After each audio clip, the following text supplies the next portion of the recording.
Le projet de loi de finances 2024 du Tchad est à la hauteur des défis du gouvernement. Le 8 novembre 2023, l'exécutif tchadien a adopté des prévisions budgétaires estimées à plus de 2004 milliards de francs CFA contre 1884 milliards de francs CFA en 2023. Ce budget, qui prévoit une hausse de près de 120 milliards de francs CFA de recettes, s'équilibre à des dépenses évaluées à 1935 milliards de francs CFA au cours de l'exercice à venir.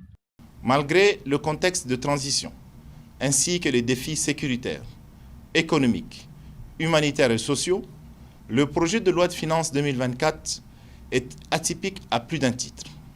De par son niveau de recettes prévisionnelles jamais égalé, de plus de 2004 milliards contre 1884 milliards en 2023, contre des dépenses de l'ordre de 1935 milliards.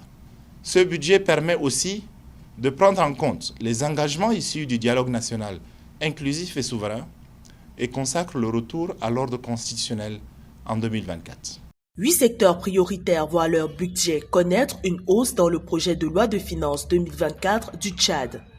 Une hausse de 18% pour la santé publique, l'éducation et l'hydraulique, 49% pour la justice et 23% pour la culture sera accordée par le gouvernement. Par ailleurs, un coup de pouce sera donné à la solidarité nationale, dont le budget va connaître une augmentation de 11%. Une enveloppe de 5 milliards de francs CFA va bénéficier à la lutte pour la sécurité alimentaire. Ce projet de budget accentue la mobilisation des ressources avec des mécanismes de retenue à la source, de divers impôts fiscaux, douaniers et domaniaux, le recours à l'e-tax ainsi qu'une lutte contre l'évasion fiscale, la fraude et la contrebande. Toutes ces initiatives permettent à l'État d'assumer la totalité de ses obligations vis-à-vis des partenaires sociaux, de ses partenaires internationaux, ainsi qu'en matière de fonctionnement et d'investissement.